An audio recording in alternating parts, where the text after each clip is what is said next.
나왔습니다. 우리 어린 시절을 대학교 다닐 때 생활을 나가다가 제가 간사 친구단체 아이들 프로그램 선교단체 간사 생활을 좀 했는데 그때는 합동 쪽 교회에서 대학교를 만들어가는 합동 쪽 교회에서 한 3, 4년 사역을 하기로 했습니다. 제가 미국에 유학을 가서 공부하면서는 도심 쪽 교회에서 전도사 역할을 하면서 그 도심, 미국 도심에서 안장을 받았어요. 그리고 이제 공부를 끝내고 제가 한 20년 전에 한국에 돌아왔는데 한국에 돌아와서는 제가 사역을 하면서 이상하게 기장교회하고 좀 친해진 것 같습니다. 별로 안 좋아하시는 것 같은데요.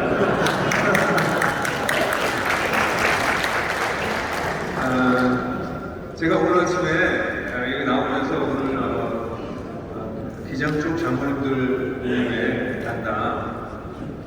그랬더니 제 아내가 깜짝 놀라면서 "그거 괜찮겠어?" 그렇게 얘기했습니다. 제 아내는 잘 기장이나 특성을 잘 모르기 때문에 괜찮겠어? 그렇게 얘기한 이유는 그냥 농담삼아 우리가 막 하는 얘기가 목사님들이 제일 싫어하는 해가 있다잖아요. 아시나요? 담배가 제일 싫다. 왜냐면 이 장로님들이 목사님들은 제일 힘든 분들이에요. 많이들 생각을 하고 있기 때문에 몇 명이나 모이는데 그래서 1000명이나 오시는 것 같아요. 한두 분도 아니고 1000명이나 되는 장로님한테 설교를 하러 간다고요. 이거 괜찮겠어요? 이렇게 얘기했어요. 그래서 제가 아내에게 얘기하기를 기장 장로님도 좀 다를 거야.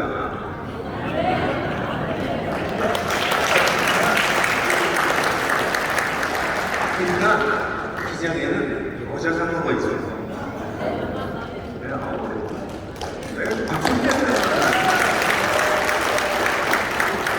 여성 장로가 있다는 것만으로도 저는 굉장히 하나님께서 기뻐하실 거라고 저는 생각해요. 그리고 여러분들 저에 대해서 잘 모르겠지만 제가 가짜 뉴스에 좀 시달리는데 제가 동성애 보호자, 종북, 좌파라는 가짜 뉴스가 많이 있어요. 근데 제가 아내에게 말하기를 이 장로님들 중에서 나를 그렇게 오해할 분들은 안 계실 거야.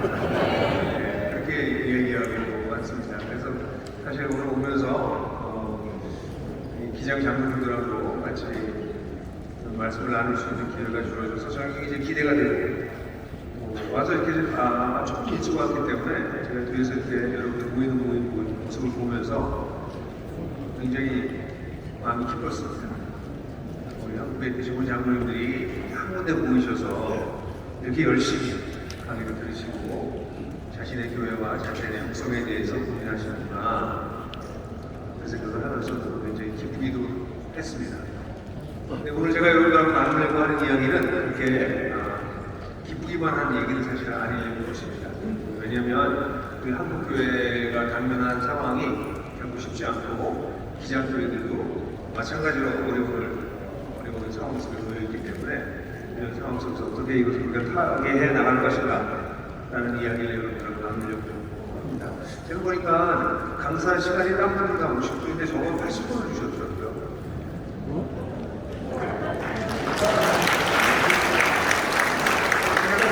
몰랐는데 그게 제가 주방사라는 얘기는 아니겠죠. 왜 저한테 80분을 주셨지? 이런 생각을 했는데요. 여러분 좀 늦게 시작했지만 같이 여러분들하고 같이 하나님 이 시대의 우리들 향해서 어떤 마음을 가지고 계신지 같이 나누는 시간을 가지려고 해요. 제 소개를 좀 간단히 하면 저는 그렇게 고등학교 1학년에 회식을 했고요. 그리고 선교단체에서 좀 일을 하고 왜냐면 한국교회에서 얼마나 했어요 어릴 때. 제가 회심하고 만나는 교회를 보니까 교회가 좀 이상한 거예요. 성경에서 나오는 교회가 아닌 거예요. 그래서 너무 어린 마음에 어려워하다가 청년들을 살리는 게 제일 중요하겠다. 대학을 다니면서 청년들이 변화되는 걸 보니까 청년들을 살리는 게 제일 중요하겠다 싶어서 대학을 졸업하고 5년 동안 선교단체에서 캠퍼스에서 청년들을 도왔어요. 근데 청년들을 돕다 보니까 이 청년들이 졸업하고 난 다음에 갈 교회들이 건강한 교회가 많지 않은 거예요. 신앙생활이라는 게 평생 가는 거잖아요. 청년 때 반짝반짝하던 친구들이 갈 마땅한 교회가 없다는 것을 보여서 제가 길을 잃었어요. 그래서 제가 29에 미국에 유학을 해서 일단 공부를 좀 더 해야 되겠다. 그래서 제가 공부를 하다가 교회가 답이었구나. 제가 다시 찾았어요. 그래서 교회에 대해서 공부하고 제가 신약학으로 박사학위를 받고 그리고 한국에 돌아와서 40살부터 교회를 나들목 교회라고 하는 교회를 세워서 좀 우리 시대에 정말 살아있는 건강한 교회는 뭘까? 제가 성경에서 봤던 제 가슴을 막 쿵쿵쿵 울리게 하고 이런 교회 하나님께서 원하신다라고 하는 비전을 주셨었는데 그런 교회를 우리 시대의 도시 한복판에 어떻게 세울 수 있을까? 그게 제 고민이었어요. 그래서 그런 교회를 나들목 교회라고 하는 교회를 2001년에 세워서 저희는 큰 교회를 지향한 게 아니라 진짜 교회다운 교회. 저는 실패할 거라고 생각했어요, 처음에. 그리고 우리 성도들한테 처음 교회를 개척했을 때 우리는 실패할 줄은 모른다 라는 얘기를 제가 하도 많이 하니까 한 3년 지나고 나면 성도들이 저에게 와서 말하길래 목사님, 우리 실패하지 않을 것 같으니까 제발 이제 말씀을 그만하세요. 이렇게 얘기를 했는데 제가 진짜 그런 마음을 가졌어요. 한국의 일반적으로 목회하는 것과 다른 진짜 성경에서 얘기하는 방식을 적응해보자. 그랬더니 사람들이 회심하는 거예요. 예수님을 믿는 사람들이 늘어나는 거예요. 그리고 저는 이제 작은 가정교회 하나로부터 시작했는데 그래서 18년이 지나는 동안 저희 교회를 통해서 회심한 사람이 제가 세례를 준 사람은 저희 교회에서는 정확하게 회심하지 않으면 세례를 주지 않아요. 제가 세례를 준 사람은 한 700명 18년 동안 하나의 주님께서 기도하는 적이 있어요. 정말. 그리고 하나의 가정교회로 시작했던 가정교회가 70개, 80개 정도의 가정교회가 돼서 2019년에는 저희가 교회를 5개로 일시에 분교했어요. 우리가 박수 받으려고 주님이 박수 받으셔야 될 일이라고 저는 생각하고요. 그래서 저는 그때 우리 목회한 일선에서는 스텝다운하고 5명의 저와 함께 성장했던 우리 목회자들을 5교회에 다 파송하고 저는 2012년부터 제가 그런 기도를 했었거든요. 하나님께 2002년에 교회를 세우면서 만약에 건강한 교회가 정말 세우시면 제가 박사학위까지 하고 와서 제 교회 하나 세우려고 이렇게 하는 건 하나님 원답지 않은 것 같습니다. 만약에 교회가 세워진다면 제가 공부하고 제가 임상하고 실험하고 검증한 자료들을 한국 교회와 나누겠습니다. 그렇게 기도하고 시작했거든요. 그러니까 처음 우리 교회 개척했을 때 성도들이 우리 전국사님 야망이 많은가? 어떤 지금 교회를 개척해서 될지도 안 될지도 모르는데 이게 되면 한국 교회를 섬기고 어쩌고저쩌고 이런 얘기를 해서 의아해했다고 그래요. 근데 어쨌든 그렇게 기도하고 교회를 시작했기 때문에 10년이 되니까 교회가 건강하게 세워진다는 것을 확신하고 난 다음에는 제가 신학적으로 공부했던 것들 또 현장에서 실험했고 임상했던 내용들을 정리해서 이걸 한국교회랑 나누기 시작했는데 그게 2012년서부터 그렇게 하기 시작했습니다. 그래서 그렇게 한 것이 하나님 나라 복음 DNA 네트워크라고 하는 사역입니다. 우리 기장의 목사님들이 많이 들어와 계세요. 기장의 목사님들이 오셔서 정말 한국에 어떻게 새롭게 할 수 있는가. 사실 기장 목사님들이 이렇게 많이 오실 줄 몰랐어요. 조금 전에도 우리가 이성진 목사님도 아실지 모르겠는데 이성진 목사님, 우리 한 목사님들이 오셔서 같이 지금 동역하면서 한국을 새롭게 하자 운동을 지금 하고 있습니다. 제 소개를 조금 해드리는 게 그래서 하나님께서 저희 삶과 저의 사역을 통해서 저희 공동체를 통해서 일하고 계시고 지금 그 5개의 분교한 5개 교회는 올해 또 한 교회가 또 한 교회가 분교했어요. 지금 6개가 됐습니다. 그래서 아마 이 교회들은 계속 이렇게 왜냐면 회심이 일어나니까요. 사람이 계속 태어나니까 그러니까 교인의 숫자가 수평이동으로가 아니라 성도들이 정말 회심한 사람들이 들어가니까 교회는 점진적으로 숫자가 늘 수밖에 없고 그럼 그 교회들은 사이즈가 큰 교회를 지향하지 않기 때문에 일정 사이즈가 아니라 분교하는 제가 볼 때는 지금 5개로 우리가 시작했는데 주님께서 아마 10년, 20년 내에 10개로 훨씬 넘는 제가 그냥 계산하기에 한 15개 정도의 교회, 최소 15개의 교회를 앞으로 10년 내에 세우실 것이다. 그렇게 보고 있습니다. 주님이 지금도 일하고 계시기 때문에. 네. 오늘 그냥 장로님 오늘 박수를 많이 치시는 거죠? 네. 제가 약간 당황하고 있어요. 이런 표정이 많지 않은데 장로님들 보면 연세도 많으시고 이렇게 하고 뒤로 이렇게 계시는 분이 좀 이 여자 장로님들이 박수 치시는 거예요. 이런 동안에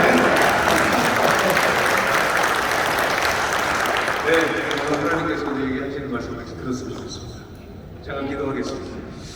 주님, 이렇게 환대받을 수 있는 교회 지도자들, 1000명이 되는 교회 지도자들과 함께 하나님 나라에 대해서, 하나님께서 꿈으셨던 그 교회에 대해서, 예수님께서 가르치셨던 그 교회에 대해서, 초대교회들이 따라고 세웠던 그 교회에 대해서 다 얘기할 수 없지만 그 교회에 정말 중요한 역할을 할 수밖에 없는 장로라고 하는 삶에 대해서 오늘 이야기해 주셔서 너무 감사하고 감격스럽고 너무 기쁩니다. 이 시간에 성령께서 이 부족한 종을 통해서 이 귀한 장로님들에게, 우리 교회의 기둥 같은 우리 장로님들에게 우리가 어떻게 살아야 할지, 무엇을 지향해야 할지 함께 나누는 시간이 될 수 있도록 성령께서 말하는 자와 듣는 자를 주관하여 주시옵소서. 예수 그리스도의 이름으로 기도했습니다. 저는 뭐 제 소개 한 가지 안 했지만 저는 여러분들처럼 일도 합니다. 저는 이중직이라는 말 자체가 틀렸다고 생각해요. 성직과 속직이 따로 있지 않기 때문에. 저는 일주일에 한 이틀 정도는 회사 나가서 일을 하는데, 제가 일하는 회사는 설계하는 건축 회사예요. 거기에서 제가 그 얘기를 여기서 할 수는 없고, 그래서 여러분들을 좀 더 많이 이해할 수 있습니다. 저도 굉장히 힘들게 일하고 있고, 오늘 이거 끝나고 나면 또 저희가 임원 워크샵이 있어서 임원 워크샵을 하기 위해서 수원 쪽으로 2시간 이동해서 오늘 아마 밤 10시까지 워크샵도 되어 있는 것 같아요. 그래서 한 8시간 정도 워크샵도 해야 됩니다. 그래서 저는 여러분들과 같이 세상의 발을 담그고 있고 또 교회도 세우고 있고 그러는 사람이에요. 그래서 저한테 더 관심이 있지만, 여러분들 최근에 이런 말씀 들어보셨죠? 순살 아파트. 순살 치킨은 있지만 순살 아파트라는 얘기 들어보셨어요? 뼈가 없거든요. 건물을 지으면서 이 기둥에 아주 중요한, 모나 기둥에 굉장히 중요한 철근을 빼먹어서 지금 여러분들이 살고 계시는 아파트들이 사실은 굉장히 불안한 아파트들이 굉장히 많습니다. 그걸 순살 아파트라고 불러요. 이거 들어보셨어요? 네, 순살 아파트. 이게요. 그래서 실제로 건물을 짓다가 무너지기도 했고 최근에. 그리고 우리 한국도 이제 지진이 있고 여기저기서 일어나고 있지만 지진에 약할 수밖에 없습니다. 지난번에 여러분 터키에서 지진이 일어났을 때 건물들이, 한 도시의 건물들이 전부 무너지는 사진이 있었어요. 딱 한 건물만 안 무너졌습니다. 그 한가운데 모든 건물이 그 한 건물만 안 무너졌는데, 그 이유는 나머지들은 전부 다 불법과 편법에 의해서 순살 빌딩을 지은 거였죠. 근데 이 건물만 건축법에 맞춰서 제대로 건물을 세웠기 때문에 지진이 일어났을 때 다른 건물은 다 무너졌는데 딱 이 건물 하나만 그 도시에 남았어요. 제가 그 사진을 찾아서 가져서 보여드릴까 했는데 못 찾았어요. 제가 그걸 보고 너무 신기해가지고, 와, 정말 대단하구나. 제가 건축 쪽에 일을 하고 있어서 이 말씀을 드리는 건 아니겠죠? 그죠? 그래서 여러분 빨리 집에 가셔서 여러분도 아파트를 좀 점검해봐라, 뭐 이런 얘기 하려고 한 것도 아니겠죠? 근데 제가 왜 이 얘기를 할까요? 오늘 한국교회가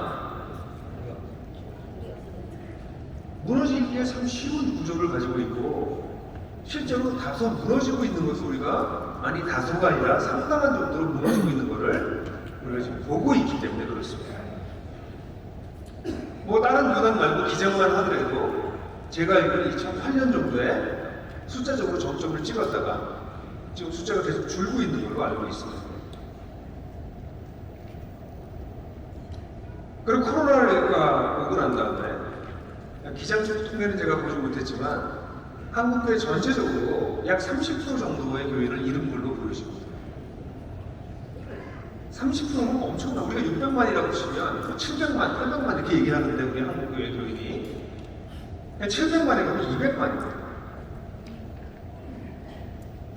지금 엄청난 숫자로 줄어들고 있어요. 그런데 교회는 별로 위기감을 못 느낍니다. 왜? 헌금이 별로 안 주니까. 그러니까 여기에 소금수가 있는 거죠. 헌금이 안 주니까 교회는 심각하지 않다고 생각하는 사람들은, 왜냐면 헌금은 오래된 교인, 충성된 교인들이 헌금합니다. 그 사람들은 다 코로나 이후에 돌아왔습니다. 그래서 코로나 기간 동안도 계속 헌금했습니다. 근데 누가 줄었나요? 믿음이 없는 친구들, 젊은 세대들, 이런 세대들은, 그러니까 어떤 면에서는 우리 한국교회는 교회 내에, 그러니까 교회 자체가 선교지가 되어버렸어요. 교회 내에서도 예수님을 제대로 믿고 따르지 않는 사람들이 상당히 많이 있습니다. 근데 그 사람들 다 크리스천으로 쳐준 거죠. 근데 사실은 크리스천들이 아니에요. 그 사람들은 교인이었습니다. 그러니까 이런 위기 상황이 오니까 그 다음 주일 예배를 안 드려도 된다고 하는 주일 성수라고 하는 고민을 해제시켜버리니까 그들이 교회를 다시 돌아와야 될 이유를 못 찾는 것이죠. 거기다가 온라인 예배에 눈이 열렸어요. 옛날에는 다른 교회 예배를 드리면 약간 뭐 배신하는 것 같고 죄책감이 드는 것 같아서 다른 교회 가서 예배를 드릴 수가 없었거든요. 근데 온라인으로 예배를 드리다 보니 이 화려하고 설교 잘하고 일단 영상 퀄리티가 차이가 나요.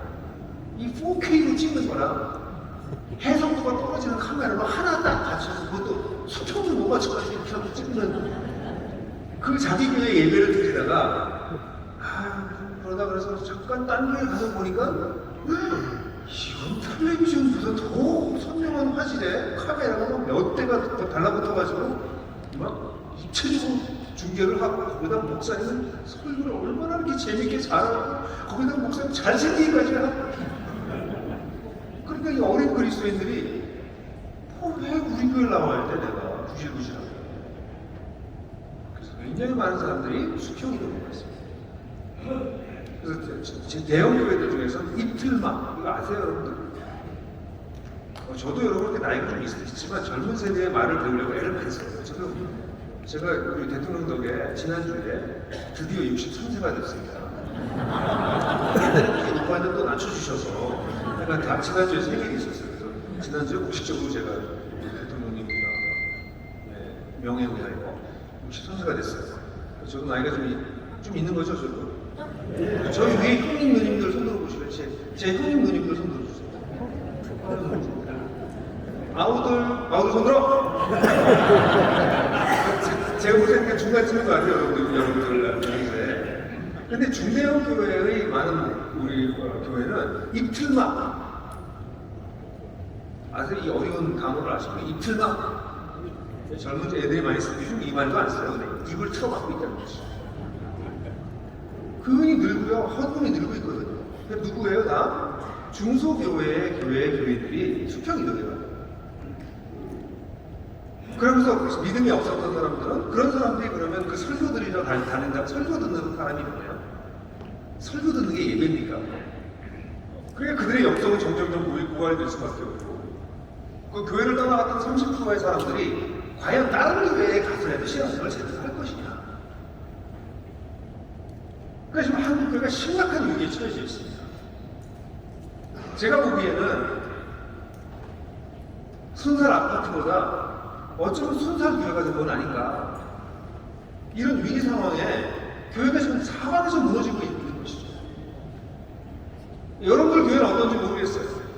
여러분들 여기 오신 분들의 교회가 기장에 있는 교회가 지금 1,800개 정도라고 제가 들었는데 그러니까 그 교회에 있는 장로님이 안 계신 교회도 있으니까 여기 오신 교회가 아마 1,000개 정도 되지 않을까.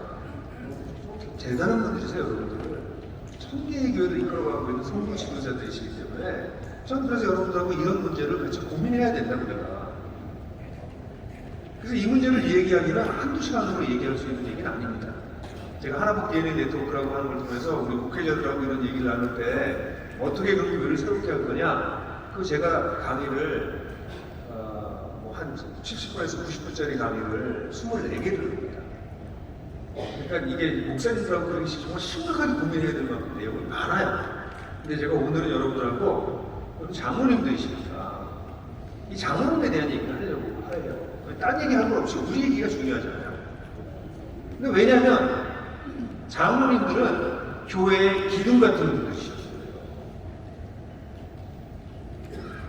기둥이, 그러니까 우리 교회가 누가 문제가 있다 뭐 이런 얘기를 하는 거는 우리요, 이 리더가 된 사람들은 창피한 겁니다. 리더는 자기가 책임지는 사람이 리더예요. 지금 한국 우리 정치계도 보고 계속해서 아무도 책임을 안 지려고 그러잖아요. 밑에 사람들한테 계속 책임지우잖아요. 그건 리더들이 아니에요. 리더는 최종적인 책임은 내가 진다는 거예요. 그럼 우리 교회의 책임은 누가 져요? 내가 지는 거예요. 그것도 장로님들이시잖아요. 우리가 져야 돼요. 그럼 교회가 위기가 왔다면 그 교회를 붙들고 세워주고 있는 기둥 같은 사람들이 누구여야 돼요? 우리입니다. 나입니다. 나. 딴 사람한테 그 얘기를 할 처지가 못 돼요. 우리는. 그럼 우리는 나는 도대체 어떤 장로가 되어야 될 건가? 우리 교회를 이렇게 딱 지켜줄 수 있는, 지킬 뿐만 아니라 플러리싱할 수 있는, 넘치게 해서 번창하게 만들 수 있는 그런 장로는 어떻게 될 수 있는가? 그 여러분들 과제이세요. 우리 오늘 좀 같이 고민해 봤으면 좋겠어요. 이 짧은 시간에 제가 얼마큼 잘 전달할 수 있을지 모르겠지만 여러분하고 얘기를 좀 같이 나누려고 해요. 그러기 위해서는 먼저 우리가 어떤 건물을 세우고 있는지를 먼저 알아야 돼요. 여러분, 계집은요, 기둥이 별로 필요가 없습니다. 그쵸? 계집은 그냥 판자떼기로 해도 안 무너져요. 근데 2층 집만 되더라도 구조가 중요합니다.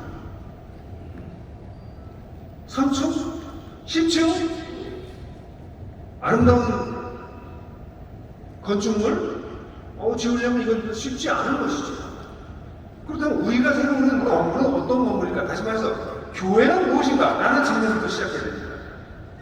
여러분들 교회 그러면 이미 여러분들은 머릿속에 교회는 이런 거야? 라고 하는 생각이 있으실 거예요? 없으시면 안 되죠. 신앙생활을 얼마나 했는데. 근데 중요한 건 여러분들이 머릿속에 가지고 있는 생각과 하나님께서 원래 계획하셨던 그림과는 얼마나 맞아떨어지느냐 하는 게 중요합니다.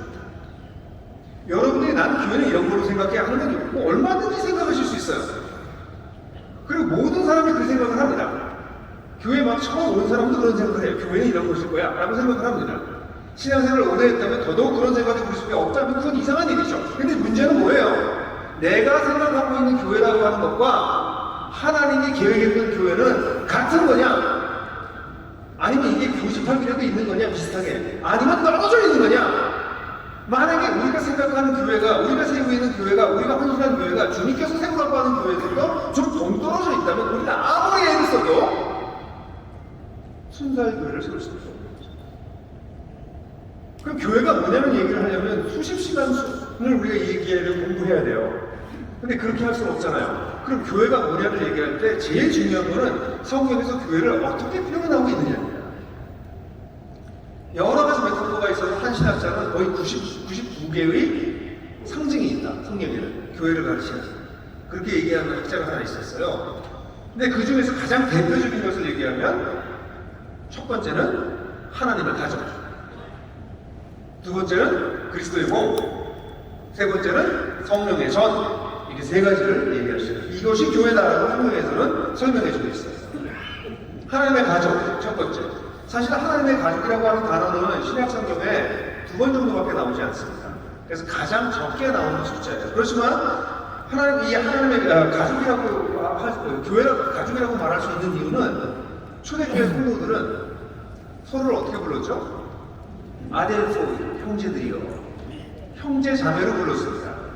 이게 장로님. 하나님이 장로님한테는 어떤 분이십니까? 하나님 뭐라고 부르십니까? 아버지세요? 나도 아버지네?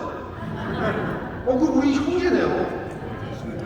그죠? 이렇게 연설을 보면 조금 더 얇으신 것 같은데 형인 것 같아요. 맞죠? 그럼 우리 형님인 거예요. 맞죠? 교회는 뭐냐면 왜 교회에 하나님의 가족이라고 하는 단어가 제일 중요하냐면 교회가 딱 세워졌을 때 성도들이 야 이게 우리가 하나님의 아버지가 됐구나라고 하는 엄청난 깨달음을 가졌어요. 초대교회가. 우리가 하나님 앞에서 죄인이었던 존재들이었는데 하나님을 아버지라고 부를 수 있는 자리에 올라갔구나 라는 걸 깨달으면서 그러고 난 다음에 나타나는 현상이 우리는 남이 아니고 형제 자매였구나 라는 걸 알게 된 거예요. 그래 여러분들 지금 장로 이전에 장로는 해도 되고 안 해도 돼요. 그죠? 아니 목사도 해도 되고 안 해도 돼요. 그건 별로 안 중요해요. 그건 하면 할 수도 있고 안 할 수도 있어. 근데 우리가 하나님을 아버지라고 부르게 된 것은 내가 목사가 되는 거나 내가 장로가 되는 것보다 훨씬 중요합니다. 둘 중에 하나를 택하라고 그러면 당연히 하나님을 아버지를 되라고 부르는 걸 택할 것입니다. 맞나요? 네. 그럼 옆에 사람을 보면서 이렇게 보세요. 딱 준비를 까셔서 형님인지 동생인지 아버님, 형님, 친구, 나이가 옆에 사람을 보세요. 형님인지 동생인지 하세요. 저 뒤에 왜 안 하세요? 옆에 사람 보시면서 형님 계세요?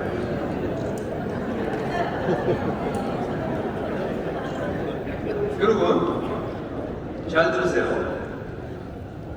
이 성경 구절을 히브리서 2장 11절 같은 경우에 보면 거룩하게 하시는 이와 거룩하게 힘을 함은 이군 자들이 한 권에서 안지라. 그러므로 형제라 부르시기를 부끄러워하지 않아. 예수님이 우리를 형제라 부르셨어요. 그러니까 우리 모두가 엄청난 형제인 거예요. 그러니까 교회는 어떤 데예요? 형제가 가득한 것입니다. 그것도 예수님이 형이고요. 우린 다 줄줄이 동생인 거예요. 그러면 누구 눈치 봐야 돼요? 마티오 눈치 봐야지. 그렇죠? 예수님 마티오니까 진짜 그렇게 생각하시냐고. 그러니까 제가 얘기하는 거는 잘 들으세요. 설교를 들어도 잘 들으셔야 될 게 어떤 거냐면 여러분들이 생각하는 거하고 실제가 있는데 실제가 잘 맞냐를 잘 보셔야 돼요. 이걸 죽이셔야 됩니다. 그럼 정말 나는 교회에 갔을 때 우리 교회 성도들을 내 형제라고 생각하는가? 내 형제라고 생각하면 뭐 하겠어요? 그들의 아픔과 그들의 어려움을 내가 알죠. 그들과 아픔과 어려움 때문에 난 늘 마음이 어렵죠. 안 어렵다. 형제가 아닌 거죠. 남이죠, 남. 그러니까 형이 하나님의 교회라고 했을 때 하나님의 이 에베소 2장 9절에서 너희가 이제 외인도 아니고 나그네도 아니고 오직은 너와 동일한 시민이고 하나님의 권능을 영어 household, family 이렇게 번역할 수 있는 단어예요. 우리가 가족이다. 옛날에 외인이었는데 지금 가족이 됐다. 그럼 이 하나님의 가족에서 제일 중요한 게 뭐예요? 사랑. 근데 이 사랑이라는 단어가 교회에서 가장 낡은 단어가 돼서 의미가 없어요. 사랑은 뭐 하는 거예요? 사랑은 책임져 주는 거예요. 따라해보세요. 사랑은 책임져 주는 것이다. 책임져 주는 것이다. 근데 너 사랑해. 한번 교회에서 모이면 힘들겠다. 내가 기도해 줄게. 아무것도 안 하면서. 그건 사랑이 아니에요. 내가 너 기도해 줄게는 거의 이제 그만 얘기하자. 이제 나중에 또 만나. 그 얘기처럼 들려줘요. 아니 기도해 줄게 그러고 진짜 집에 가서 한 시간 기도하든지 금식 기도를 하면 기도해 줄게 맞아요. 1, 2분도 기도 안 할 거면서. 크리스천들이 사랑하는 법을 잃어버렸어요. 사랑은요 책임져 줍니다. 그 사람의 아픔을 내 아픔으로 받아들이는 것이고. 그러니까 교회는 어떤 사람이 가득한 사람이 해야 될까요? 사랑할 줄 아는 사람이 많아져. 사랑할 줄 아는 사람. 근데 교회에 어떤 사람이 많이 들어오나요? 사랑받고 싶은. 사랑받고 싶은 사람이 교회에 많이 들어와요. 그럼 공급과 수요가 안 맞는 거예요, 지금. 교회가 왜 분쟁이 일어난다고 생각하세요? 사랑받고 싶은 사람만 받으겠는 거예요. 사랑해줄 수 있는 사람이 없어요. 사랑할 수 있는 능력이 있는 그런 역량을 갖춘 사람이 없는 거예요. 교회 리더들도 사랑받으려고 그래요. 네? 교회 리더들도 인정받으려고 그래요. 아니 여러분들 엄마 아빠가 제일 수준 낮은 엄마 아빠가 누구예요? 자식들한테 인정받으려고 하는 사람. 아니 자식한테 무슨 인정을 받아요? 자식은 그냥 사랑하는 거지. 그죠? 그 가끔 자식들이 마음을 서운하게 해도 사랑은 내 사랑이지. 그럼 그냥 그래. 그래도 뭐 어떡하겠어. 내가 키운 자식인데. 그냥 품잖아요. 그게 가족이에요. 그러니까 교회가 뭐냐 그러면 교회에 만약 사랑이 사라지고 있다. 형제가 없어지고 있다. 있다. 서로 책임지고 있지 않다. 그럼 그건 교회인가? 질문을 이 본질이기 때문에 그래. 예수님이 우리에게 주신 단 하나의 계명이 있었어요. 내가 너희를 사랑하는 것 같이 너희도 서로 사랑하라. 이거 딱 하나 주셨어요. 계명. 그런데 여러분들 목사님들이 여러분들 그 교회 목회하는 목사님들이 신학교 가면 듣는 말이 있어요. 제가 교회 안에 거짓말이라는 책을 썼거든요. 나중에 시간 돼서 보세요. 교회 안에 수많은 그 신학적 오류들이 있습니다. 그렇게 말하면 안 되는데 뭐 기도하면 응답 받아요라거나 교회는 사람 보고 다니는 거냐? 하나님 보고 다니는 거지만 다 거짓말이에요. 교회는 사람 보고 다니는 거예요. 제가 교회를 하나님 보고 다니는 사람 보고 다니는 거예요. 그렇게 얘기하면 제가 물어보면 넌 하나님을 보이냐? 아니 초신자한테 교회 꼭 하나님 보고 다니고요. 아니에요. 성경은 사람 보고 교회 다니라고 가르치고 있어요.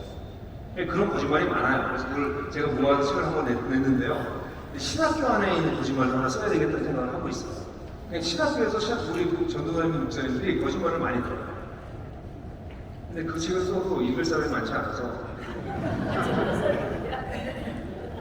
그 중에 가장 큰 거짓말. 신학교 가면 목사님들이 어떤 얘기를 하냐면요. 성도들하고 너무 가까이 가지 마라. 거리를 두라. 라는 얘기를 듣습니다. 그 말을 듣고 그 말을 후배들에게 해줍니다. 근데 생각해보세요. 주님께서는 내가 너희를 사랑하는 것이 너희를 사랑하라고 그랬어요. 예수님 우리를 어떻게 사랑하셨어요? 우리가 상상할 수 없는 저 하늘에서 이 땅에 우리와 같이 되셨어요. 그럼 그 하늘과 이 땅의 거리는 어느 정도라고 생각하세요? 하나님은 이 거리를 좁히셨습니다. 우리와 같이 되셨어요. 그래서 우리를 사랑해 주셨어요. 사랑이 뭐라고 생각하세요? 사랑은 거리를 좁히는 겁니다. 거리를 좁히는 게 사랑이에요. 여러분, 부부는 성까지 나가요. 몸까지 나가요. 그게 마지막 거리가 좁혀지는 거예요. 전이 온몸을 다 주는 온몸, 내 전 존재를 주는 거죠. 사랑은요, 거리를 좁힙니다. 근데 목사님들한테 배운 거짓말을 듣는 게 뭐냐면 성도들이랑 거리를 두라는 거예요. 왜냐면 가까이 오면 당신 부족한 걸 보게 되고 당신 거리가 떨어지고 그러니까 거리를 두라는 거예요. 그러니까 100m 성인 하자는 거예요. 100m 밖에서 보면 거룩해 보이는 거죠. 근데 목사님들이 그렇게 하기 시작하니까 장로들도 다 그렇게 하세요. 그러니까 교회에서는 적당하게 거리를 두고 끝나라는 얘기는 아니죠.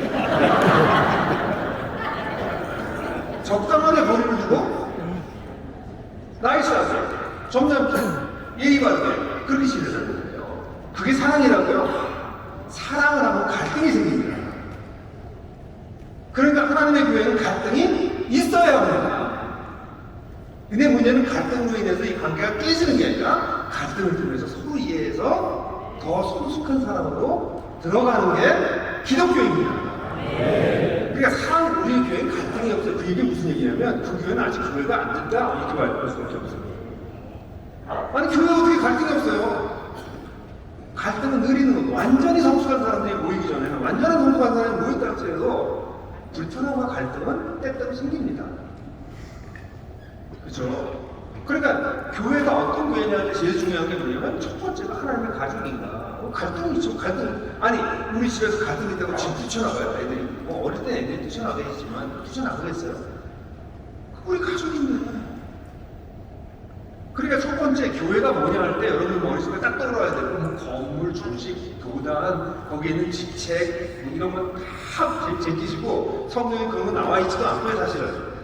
성경에서 제일 중요하게 얘기하는 것은 사랑하고 보살피는 하나님의 가족이더라. 첫 번째. 아멘? 네. 그러니까 여러분들 교회가 좋은 교회냐 안 좋은 교회냐면 성도들이 오고 싶은 교회는 좋은 교회예요. 왜 오겠어요 성도들이? 사랑이 필요한 사람들이 교회에 온다니까. 근데 여기 오면 사랑이 채워진다니까요. 그럼 교회에 오고 싶죠. 근데 교회에 오기 싫어요. 나 사랑 안 해주니까. 나한테 이래라 저래라 하고 나 비판하고 나 정죄하고 내 말은 안 들어주고 자기의 마음을 맞다 그러고 누가 와요? 젊은 사람들이 오겠어요? 젊은 사람 더 안 오죠 이제. 젊은 사람들이 교회를 떠나간다고? 아니요. 젊은 사람들이 교회를 찾고 있어요. 그렇게 진정으로 사랑하는 교회를 찾고 있어요. 젊은 사람들이. 저희 나들목교회 보세요. 젊은 사람들 계속 늘어나고 있어요. 사랑이 없으니까 안 가는 거예요. 어른들이 사랑할 줄 모르니까. 그래서 전부 이 얘기만 가지고 제가 하고 싶은 게 너무 많은데 좀 절제하세요. 할 얘기가 많으니까. 두 번째는 그리스도의 몸입니다. 여러분들이 아시겠죠? 예수님이 머리시고 로마서나 고린도전서에 나와 있죠? 우리가 한 몸이다 서로 지체가 되었다. 그리스도가 머리라고 하는 건 뭘 뜻할까요? 그가 주권을 가지고 있다는 거예요. 주권을 가지고 있다는 건 뭘까요? 주권만 가지고 있다는 건 그렇지 않아요. 주권을 가지면 움직입니다. 그럼 저를 따라해보세요. 다 손 드세요. 자, 딴 데서 움직이지 말고 손가락만 움직여보세요. 이거 되나요? 손목도 같이 움직여보세요. 같이. 네. 오, 잘하시는데요. 자, 그 다음에 이 팔뚝 이 위만 움직여보세요. 이거 되세요? 네, 피마테스 이기셨군요. 네. 그 다음에 이제 어깨도 같이 움직여보세요. 이렇게. 제가 여기서 보니까 다 미친 것 같아요. 근데 여러분들 왜 이렇게 움직였어요? 시키니까. 머리가 그렇게 하라고 했대요. 그죠? 그럼 머리가 그렇게 하라고 그럴 때는 왜 그렇게 하라고 그래요? 목적이 있기 때문입니다. 그리스도의 몸이라고 하는 것은 우리가 서로 다른 사람이 한 지체를 이루었다라는 것 정도를 넘어서서 그리스도가 머리가 되시면 그 머리이신 그리스도는 우리를 통해서 무슨 일을 하시려고 하세요. 그냥 고기 덩어리도 있잖아요. 이게 그 손을 잡아놓으면 거기도 머리가 있잖아요. 그런 머리가 아니라고요. 살아있는 몸의 머리시라고요, 그리스도가. 그럼 그 얘기는 뭐냐면 그리스도께서 우리에게 이 몸의 유기체인 공동체에게 뭘 하라고 말씀을 하세요. 왜냐면 이 교회를 통해서 하나님은 세상을 회복하시려고 결정하셨기 때문에 이 교회들을 통해서 일하기를 원하세요. 가장 먼저는 자기 교회 속에 들어온 사람들을 변화시키는 거겠지만 나중에 그것을 넘어서게 돼서 주님께서 말씀하신 것처럼 너희는 세상의 빛과 소금이라. 빛과 소금이 되라? 아니에요. 너희는 빛과 소금이 된다고요. 그냥 뭐 빛과 소금이다. 되려고 애쓸 필요도 없어. 너희가 제대로 나를 따라오게 되면 그냥 빛과 소금이 돼. 그건 나중 일이에요. 나중에 교회가 성숙하게 되면 그 교회는 빛 숨길 수가 없어요. 그 불을 말 안에 등등에 덮어놓지 않아. 마을 위의 산처럼, 산 위의 그 마을처럼 빛이 보일 수밖에 없어. 그런 교회를 세우시려고 하시는 거죠. 그러니까 교회는 뭐예요? 머리가 이신 그리스도를 따라 움직이는 거예요. 누가? 우리 온몸이. 그게 건강한 교회인 거예요. 한 가지 더 해볼까요? 여러분, 손가락을 이렇게 흔들어주세요. 이걸 가지고 잠시 자신의 옆사람 말고 자신의 하셔야 돼요.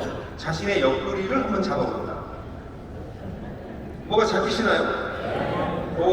그 잡힌 부분을 뭐라고 부르실까? 어떤 분은 거죽 이렇게 말하시는 분이 있어요. 거죽.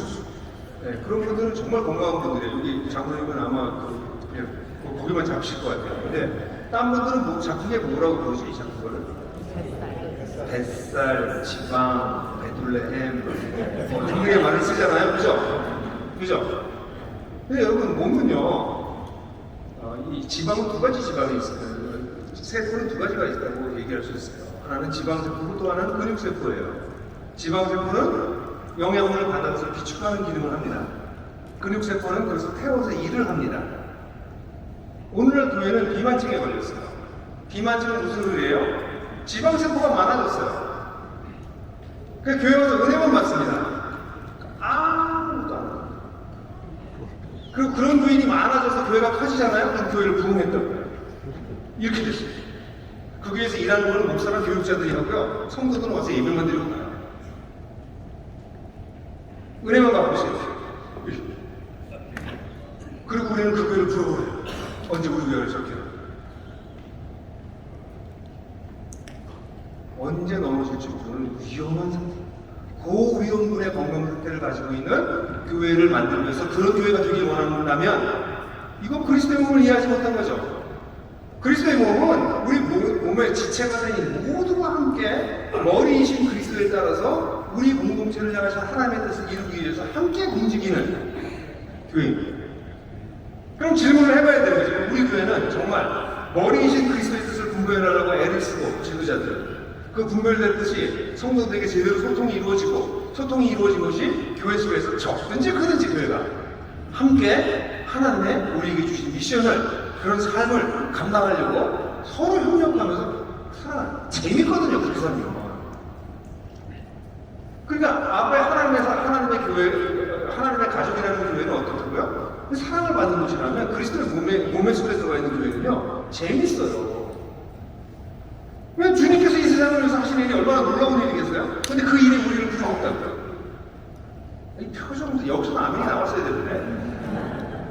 제가 그래서 휴대용 아멘기를 하나 만들어서 가지고 다니까 생각을 해요. 이거 이렇게 세워놓고 필요할 때 딱 누르게. 근데 어떤 데는 아멘이 안 나와야 되는데 아멘이 나오고, 어떤 데는 나오는 바람데 안 나오고 이런 게 있어서, 이거 하나씩 누르면 좋겠다 이런 생각을 예전에 했는데요. 다시, 예수님이 지금 세상을 회복하고 계시고요. 그 회복하시는 일에 머리가 되셔서 교회가 된 우리를 통해서 여기 있는 모든 사람 하나하나가 역할을 감당해서 그 회복하시는 일을 하고 계시다고요. 좀 생각보다 볼륨이 너무 컸어요. 깜짝 놀랐어요. 아니, 정말 여러분 정말 그러세요. 하나님 일하고 계시는 거 안 믿는 사람도 많은 것 같아요. 장로님도 많고.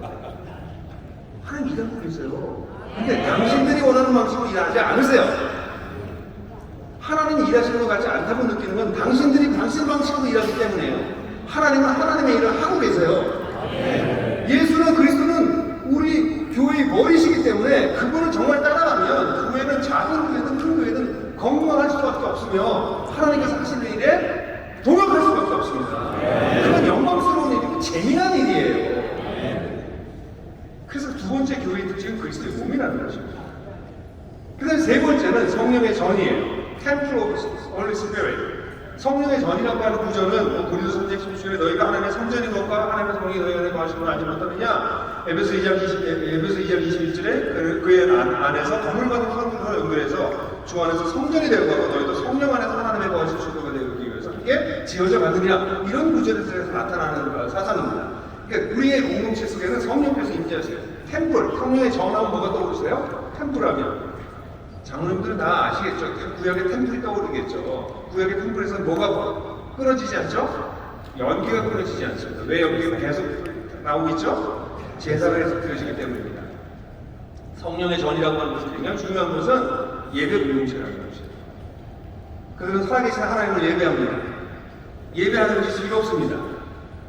예배하는 것이 그들의 모이는 목적입니다. 그리고 그 예배를 믿음이 어려운 사람으로부터 시작해서 믿음이 아주 좋은 사람들까지 다 같이 그 예배에 참여할 수 있는 그런 예배를 드립니다. 여러분 예배는 어떠세요? 혹시 이런 뭐 집에서 모이시면 식사하기 전에 이제 기독교 집안에서 예배 드리잖아요. 야 빨리 예배 드리고 밥 먹자. 그쪽이십니까? 아니면 야 빨리 밥 먹고 예배 드리자. 쪽이십니까? 어느 쪽이십니까? 되게 중요한 얘기예요. 별거 아닌 얘기 같죠? 예배를 드리긴 드리는데 형식적으로 드리는 거와 예배가 목적이 되는 거는 달라요. 그러니까 우리 모일 때마다 야 빨리 밥 먹고 예배 드리자. 제가 어제 저희 집에서 우리 아이들 셋하고 저희 부부하고 같이 이제 생파를 했어요. 제 생일이 지난주 토요일이었지만 날짜를 기억하셨으니까 혹시 나중에 근데 어쨌든 그래서 우리 아이들이랑 같이 예배를 드렸어요. 근데 같이 식사했어요. 저는 6시부터 식사를 한 8시까지 하고, 그 다음에 같이 얘기하고, 그 다음에 나중에 한 11시 반, 10시 반 돼서 같이 찬양하고, 기도 제공하고, 예배하고 그랬어요. 저희한테는 아이들한테 우리 예배가 언제부터 시작될 것 같으니, 그럼 우리 아이들은 그렇게 얘기할 거죠. 우리 식사 시작할 때부터 했을 거예요. 아빠. 제 아이들은 27, 25, 23입니다. 다 그렇습니다. 우리 가족은 예배하는 걸 즐거워합니다. 예배가 우리 가정의 중심에 있습니다. 예배는 주일날 모여서 하고 드리는 예배는 일주일에 한 번 드리는 예배예요. 근데 예배가 그 공동체의 본질이냐고요. 예배가 너무 좋아. 예배가 뭐라고 생각해요? 예배는 하나님을 응시하는 겁니다. Gaze upon the beauty of the Lord. 주님의 아름다움을 이렇게 응시하는 것입니다. 그분이 주신 은혜를 곱씹고 누리며 기뻐하는 것입니다. 하나님을 즐거워하는 것입니다. 아니 이런 성경에 나와 있는 수많은 표현들이 여러분들의 것입니까? 그래서 여러분들이 드리는 예배에는 여러분들의 자녀들이 들어와서 함께 예배 드리는 것을 배워가기 시작하고 여러분들 교회에는 모였을 때 예배하는 것을 통해서 설교 듣는 것이 아니라 이 하나님을 예배하는 것을 통해서 사람들이 회복되는 그런 예배가 여러분들 교회에 있으십니다. 하나님은 예배를 받으시기에 합당하신 분이십니다. 그래서 우리가 모일 때마다 성령의 전이라고 하는 것은 주님이 다시 오실 때까지 그분을 예배하는 거예요. 그게 우리의 존재 목적입니다. 그러니까 이 세 가지가 지금 세 가지 메타포를 여러분들에게 설명해 드립니다. 첫 번째 뭐라고요? 하나님의 첫 번째? 두 번째? 하나님 그리스도의 몸. 세 번째, 성령의 성령의. 재밌는 거는 이 구절들 전부 다 하나님의 그리스도의 성령의 삼위 하나님의 어떤 한 위의 위를 강조하고 있어요. 삼위 하나님의 근데 거기 전부 다 소유격 의가 붙어 있어요. 그러니까 교회는 누구 거라고요? 삼위 하나님의 것입니다. 그러니까 이 짧은 구절을 가지고 저 얘기를 더 말씀을 나눌 수 있겠지만 굉장히 중요한 사상을 얘기하고 있어요. 교회는 하나님의 삼위 하나님의 것이다.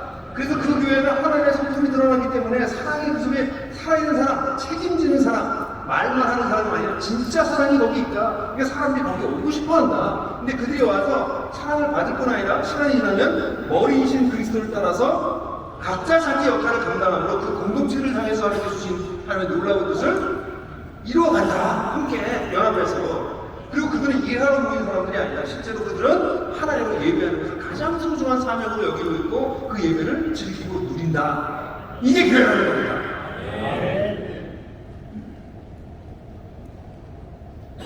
그러면 여러분 계속 생각하시면 들으십시오.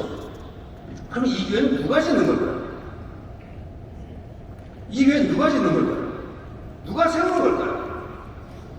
예수님이 분명하게 말씀하셨습니다. 마태복음 16절 16절에 베드로가 고백하고 난 다음에 예수님께서 시몬아 네가 복이 있다 하나님께서 알려주셨다 라고 말하고 18절에 말씀하시는 16절 18절 너는 베드로라 내가 이 반석 위에 내 교회를 세우리니 음부의 권세가 이기지 못하리라. 너무나 여러분 잘 아시죠? 그리고 19절에는 내가 너에게 천국의 열쇠를 주소 너가 땅에서 매면 무엇이든지 매면 하늘에서도 매일 것이고 땅에서 풀면 하늘에서도 풀릴 것이다. 아주 이상한 말씀을 하세요. 하나님 예수님께서 뭐라고 말씀하세요? 내가 내 교회를 내가 세우리라.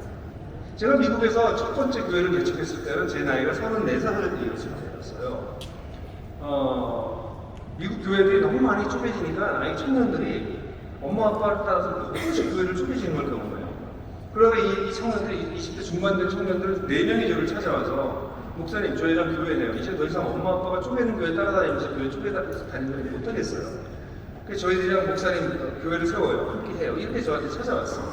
그때 20대 중반의 청년들 4명하고 교회를 어떻게 세우니까 저 34살짜리 지금 막 목사가 갓된 그때 목사가 아주 전도사였대요.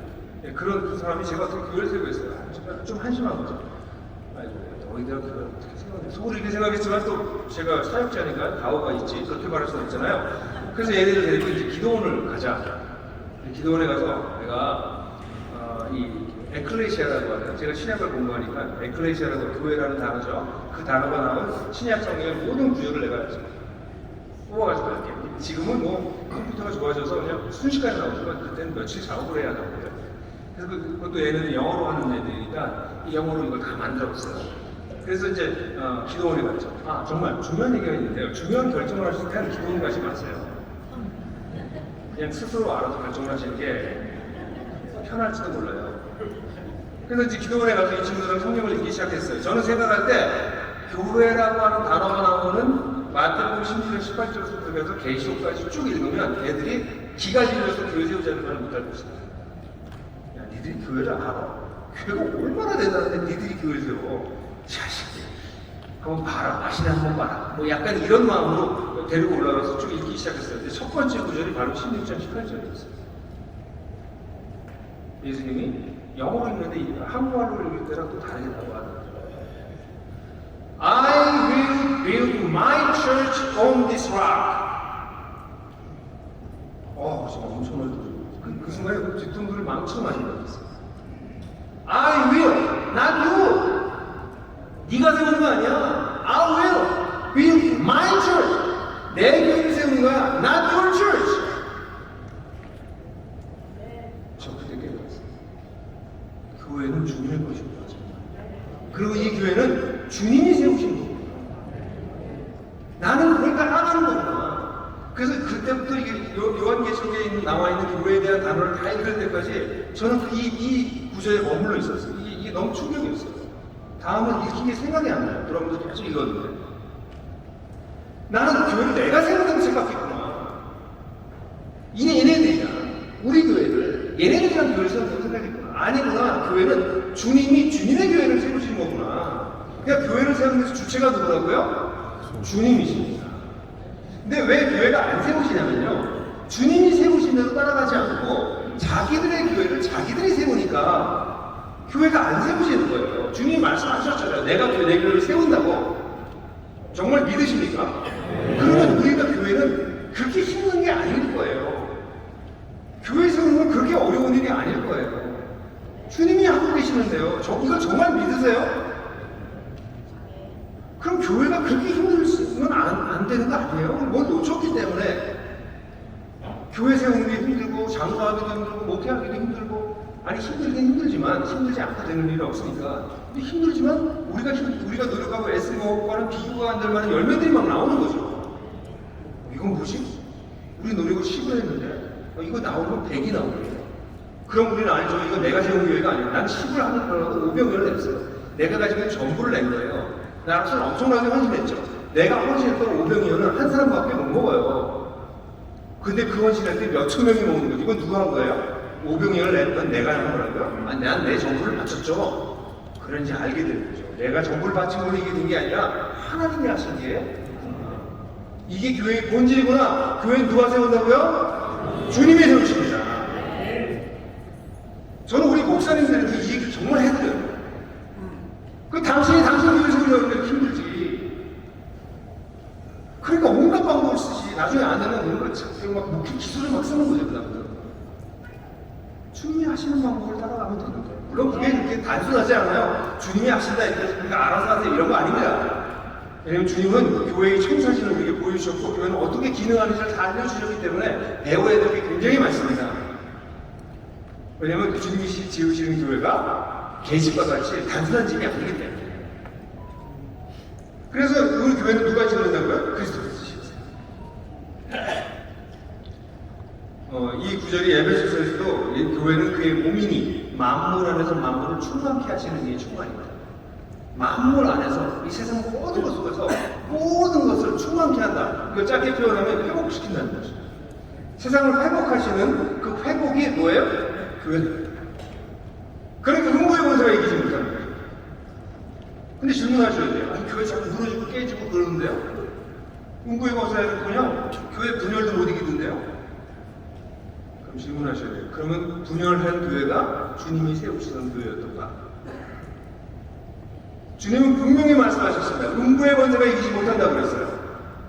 근데 우리 교회는 깨지고 분열해요. 그럼 그 교회가 주님의 교회인가? 왜 목사들과 장로들은 하나님 교회를 안 버리신다라고 하는 이런 과대망상증을 가지고 있죠? 계시록을 안 읽으시나요? 계시록을 읽으면 교회가 세워진 지 60년도 되지 않았을 아주 초기 단계도 불구하고 주님께서는 내가 촛대를 옮길 거다. 너희가 회개하지 않으면 내가 촛대를 옮길 거다 라고 말씀하셨어요. 여러분 교회 역사는 뭔지 아십니까? 촛대를 옮긴 역사이기도 합니다. 하나님이 거기 계실 수 없습니다. 사랑의 하나님이 거기 계시기가 힘드십니다. 거룩한 성령님께서 거기 임재하기 어렵습니다. 교회는 다 교회가 아닌지도 모릅니다. 이게 성령에서 가르치는 바잖아요. 이게 제 얘기입니까? 성경에서 가르치는 바입니다. 그러면 교회는 주님이 세우세요. 그럼 우리는 아무것도 안 하는 거야? 아니요. 이 주님이 세우시는 교회를 누가 이 교회를 세우는 일을 구체적으로 실제로 할까요? 굉장히 중요한 절이 베드로전서 2장 4절 5절입니다. 한번 같이 읽겠습니다. 중요해서 같이 한번 강의 안에 있는데 제가 읽어드릴게요. 사람에게는 버림받아 되었으나 하나님께서 택하신 분은 고배로운 산돌이신 예수께 나와 너희도 산돌 같이 신령한 집으로 세워지고 예수 그리스도로 말미암아 하나님이 기쁘게 받으시는 신령한 제사를 거룩한 제사장이 되시리라. 아멘. 그러니까 여기 보면 여기 제일 중요한 게 그리스도예요. 산돌이신 그리스도가 있는데 우리가 누구라고요? 산돌들, 리빙 스톤스, 산돌들이 돼서 이 그리스도께 나와서 우리가 신령한 집으로 함께 지어지는데 이 함께 지어져서 우리가 어떻게 돼요? 하나님 앞에 신령한 제사를 드릴 수 있는 거룩한 제사장이 된다고요. 그러니까 우리는 누굽니까? 산돌들이에요. 산돌이라고 하는 것은 예수님도 돌이잖아요. 그건 옛날에 지구일 때 가장 견고한 재료가 돌이었기 때문입니다. 지금도 유적은 남아있는 건 다 돌입니다. 이건 영속성을 얘기해요. 지속성을 얘기해요. 교회는 돌로 지어져요. 근데 돌이 어떤 돌이에요? 그것도 산돌이에요. 리빙스톤이에요. 그러니까 예수님이 중심이 돼서 나머지 우리들도 정말 별 볼일 없었던 지푸라기나 이런 나무나 목재나 이 정도밖에 되지 않았던 우리가 예수를 믿는 순간 우리도 돌이 돼요. 리빙스톤스가 돼요. 그리고 우리 리빙스톤이 예수님을 중심으로 같이 모여져서 세워지는 것이죠. 근데 그렇게 해서 우리 한 사람 한 사람이 누가 된다고요? 제사장이 된다. 여러분들이 제사장이세요. 여러분만 제사장이 아니라 여러분들 교회에서 막 세례를 받은 사람도 제사장이에요. 예수님을 주라 고백해서 산돌이 된 사람들은 모두 제사장입니다. 이게 종교개혁이 얘기하는 전신자 제사장, 만인 제사장이 나오는 매우 중요한 구조예요. 그러니까 성도 전부가 누구예요? 제사장이에요. 목사나 장로가 교회를 세우는 게 아니라고요. 목사나 장로는 중요한 역할을 합니다. 왜냐하면 제사장들 가운데 리더 역할을 하는 사람이니까. 그러니까 우리 굉장히 중요한 역할을 해요. 우리 후배 이 제사장을 양육하고 도와서 이 사람들이 제사장 역할을 잘할 수 있도록 도와주는 게 우리들인 것이죠. 그럼 생각해 보세요. 교회 제사장이 목사가 자기 혼자 제사장이라고 하는 교회가 있어요. 그런 교회 많습니다. 말은 그렇게 말을 아예 그렇게 하는 아주 나쁜 목사도 있고요. 그건 성경을 제대로 안 가르치면서 나쁜 목사라고 얘기해요. 자기만 제사장이래. 말이 안 되는 거죠. 하나님께서 우리 모두를 제사장으로 삼으셨는데 자기 혼자 제사장이래요. 그건 나쁜 목사예요. 그리고 교회에서 일부 지도자들만 제사장인 척해요. 나머지는 다 우리 밑에 있어. 아니 성경은 뭐라고 얘기하면서 우리 모두가 산돌들이 돼서 전부 다 제사장이 돼서 이 신령한 집을 뭐하고 있다고요? 짓고 있다고. 그러니까 교회는 누가 세우냐면 그리스도께서 세우시는 것이고요. 그리고 세우시는 일을 함께 동역하면서 교회를 세워나가는 사람이 누구라고요? 우리들이요. 세례 받은 사람들이 제사장이에요. 어려도 그게 하나님께서 가지고 싶은 교회의 그림이었어요. 엄청난 비전이었거든요. 그 계급사회고 그 당시에도 돈 있는 사람과 없는 사람이 구별되고 남자와 여자가 차별되어지고 이스라엘 사람과 유대인과 이방인이 서로 차별하고 그런 상황에서 사도 베드로 바울 같은 경우에 그리스도 안에서 누구든지 그리스도로 옷 입은 자들은 그리스도 안에서 모두 하나니라. 남자도 유대인도 헬라인도 자유자도 종도 남자도 여자도 없이 다 하나니라. 와, 이게 저 고대 사회에서 지금 2000년 넘은 사회에서 이런 걸 막 선언했다는 건요. 저 혁명이에요, 혁명. 지금 우리 사회에서 안 되고 있는데 교회에서 그 일이 벌어지기 시작하는 거죠. 그러니까 모든 성도들이 교회에 들어와가지고 차별받지 않고 함께 힘을 합쳐서 교회를 세워나가니 이게 세상에 소금과 빛으로 그냥 드러나 버리는 거죠. 소금과 빛이 되려고 애를 쓰는 게 아니죠. 왜냐면 이런 공동체가 없었거든요, 고대 로마 사회에. 지금도 마찬가지입니다. 이런 공동체를 세우면 사람들이 놀랍니다. 이게 진짜 가능해? 진짜 그렇게 살아? 근데 어떻게 그렇게 사는데? 결국은 예수 때문에 그렇게 사네. 그들이 밤낮 고백하는 그리스도 때문에 그렇게 사네. 그래서 안디옥 교회에서 크리스티아노스, 기독교인이라고 불림을 받은 거예요. 그들이 왜 그렇게 사는 거냐, 저들은.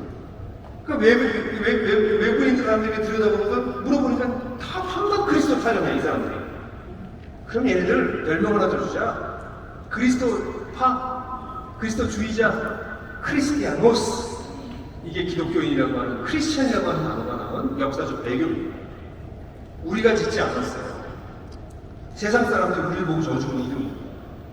그 아름다운 그리스도인이라고 하는 이름이 요즘 개독인이라고 불리우는 상황이 됐으니 우리가 어찌 슬퍼하고 괴로워하지 않을 수 있겠습니까?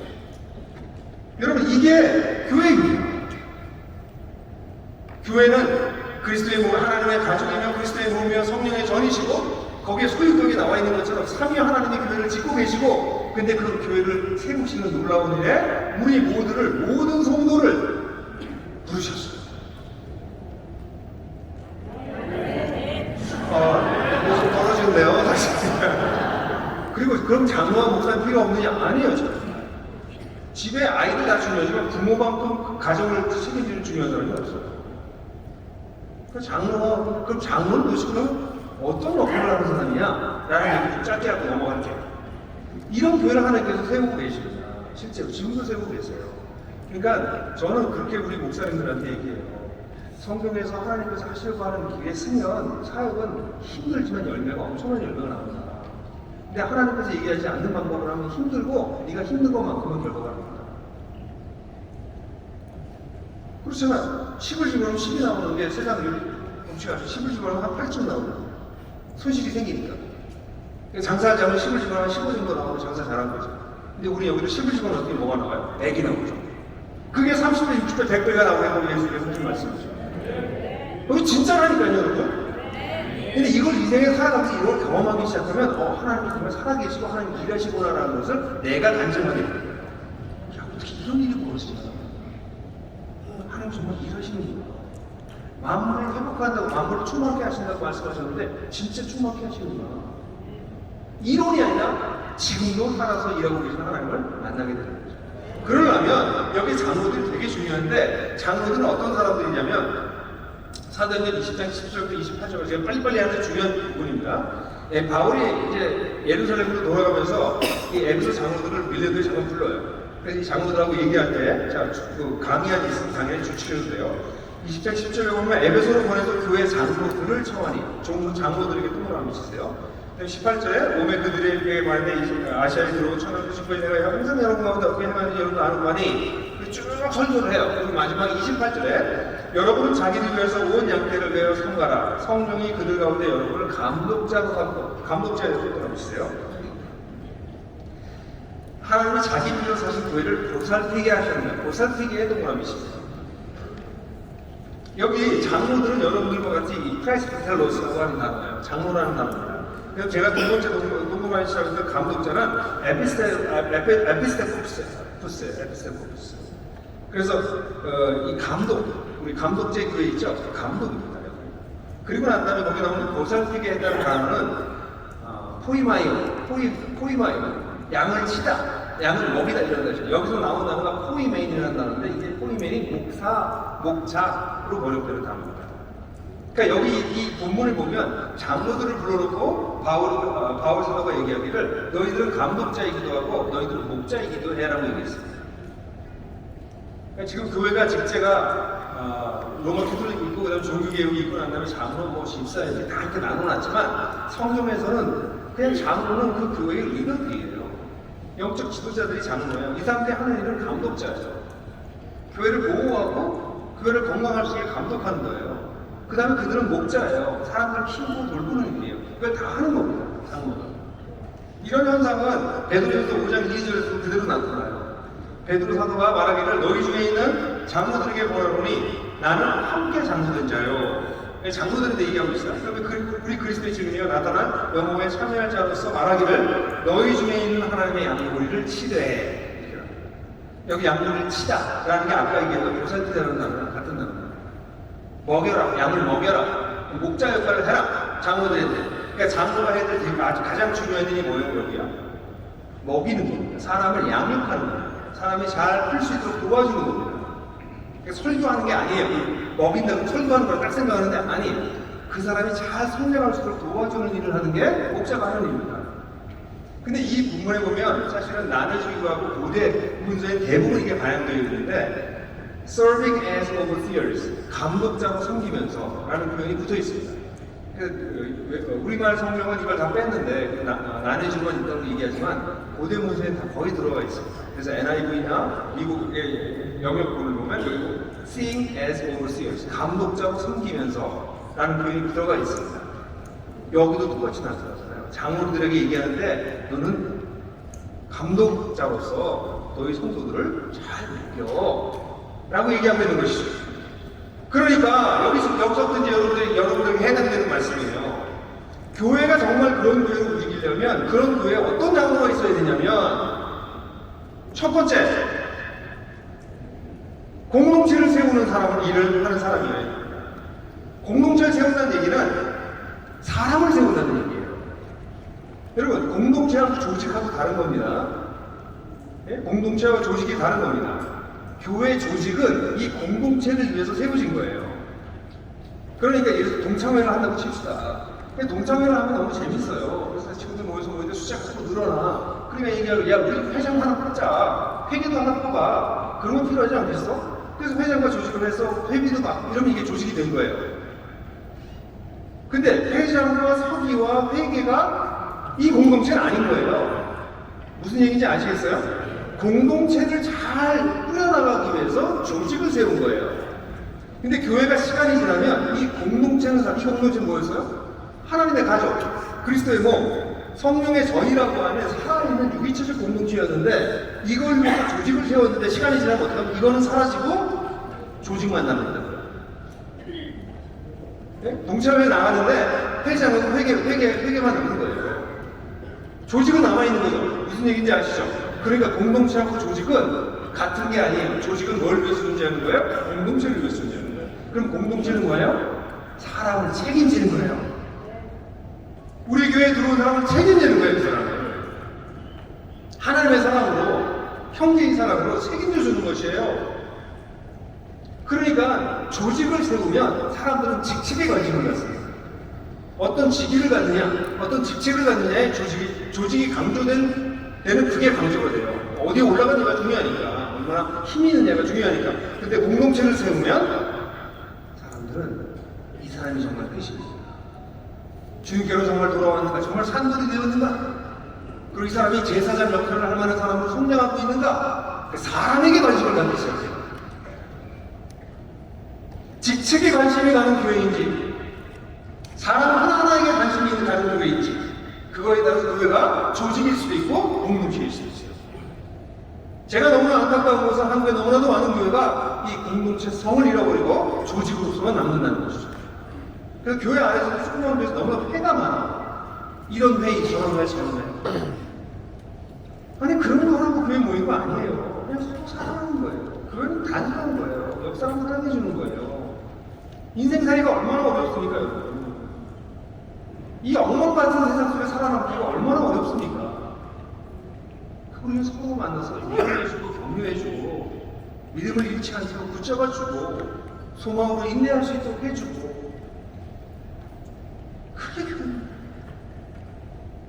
근데 여러분들은 제가 당장 여쭤볼 수 있어요. 여기 오시기 전에 일주일 동안, 지난주에 여러분들이 정말 사랑해서 여러분들 시간과 돈을 쓴 사람이 누가 있었어요? 그냥 생각해보세요. 일주일 내를 지냈는데 여러분들이 누군가를 사랑해서, 사람은 시간과 돈을 쓰지 않고 사랑할 수 없습니다.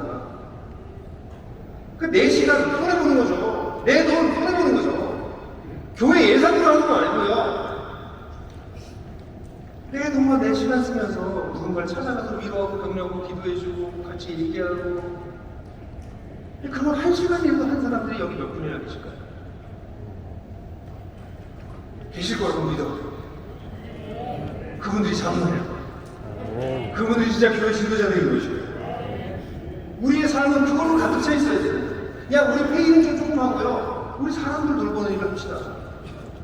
저는 우리 장로님들이 일부 예배 끝나고 나면 강의하는 거 정말 이해 못해요. 그런 거예요. 그게 제일 편한 시간이거든요. 가면 언제 해야 돼요? 수요일날 밤이든지 성도들이 안 올 때 해야 됩니다. 주일날 예배 끝나고 나면 우리 장로님들 다 나가서 뭐 하고 있어요? 성도들 살피고 있어야 돼요. 누가 힘든가? 누가 어려움을 겪고 있나? 지난주에 우리 어떤 친구는 왔나? 손에도 한번 만져서 잡아주고, 야, 이번 주에 한번 밥 사줄게, 한번 만나자. 그런 얘기하는 게 주일날 예배 끝나고 화해드리거든요. 근데 그 시간에 장로님을 다 들고 담임실 가서 앉는 교회가 있으면 저는 화가 나는 거죠. 아니, 장로님들이 애들 돌봐야 되는데 우리 교회 어린아이들 상처받고 인생 살기가 너무 어려운 사람이 얼마나 많아요. 이 엉터리 같은 세상 속에서 그 사람들 만져주고 싸매주고 같이 울고, 그거 하라고 하나님 우리 장로 되게 하신 거예요. 그거 하라고 우리 목사 되게 하신 겁니다. 간격을 줄여야 됩니다. 간격을 줄여서 그들의 고통이 보이셔야 됩니다. 교회요, 저희 나눔 교회 하다 보니까 우리 교회 성도들이 그런 얘기를 해요. 아니, 우리 목사님, 우리 교회는 왜 이렇게 아픈 사람들이 많아요? 왜 결혼 생활이 어려운 사람이 많고, 왜 교회에 이렇게 문제가 많은 사람이 많아요? 이 사람 돌보는 거 너무 힘들어요. 이런 얘기를 했어요. 제가 우리 교회가 특별한 거예요? 제가 그분들 얘기해서 제가 그랬어요. 아니, 우리 교회 평균이야. 모든 교회가 다 있어. 근데 우리 교회는 안전하기 때문에 자기가 아픈 게 드러나는 거야. 나 아프다고 얘기해도 누가 욕하지 않기 때문에, 나 결혼생활 힘든다고 해서 누가 흉보지 않기 때문에, 나 이혼했다고 해서 무시하지 않기 때문에 이 교회에서는 아픈 게 드러납니다. 수많은 교회예요. 아픈 게 안 드러나요. 그게 어떻게 교회가 됩니까? 교회는 아픈 사람들이 오는 데예요. 교회는 고통받는 사람들이 오는 데입니다. 그걸 품어주는 게 우리여야죠. 그게 장로들이 하는 거예요. 그러니까 공동체를 세우는 일을 하셔야 돼요. 공동체 세우는 게 조직이 아니라 뭐라고요? 사람 세우는 일을 하셔야 돼요. 사람을 사랑해줘야 된다는 거죠. 여러분들 장례식 때, 장례식도 올 거잖아요, 여러분들. 기분 나쁘세요?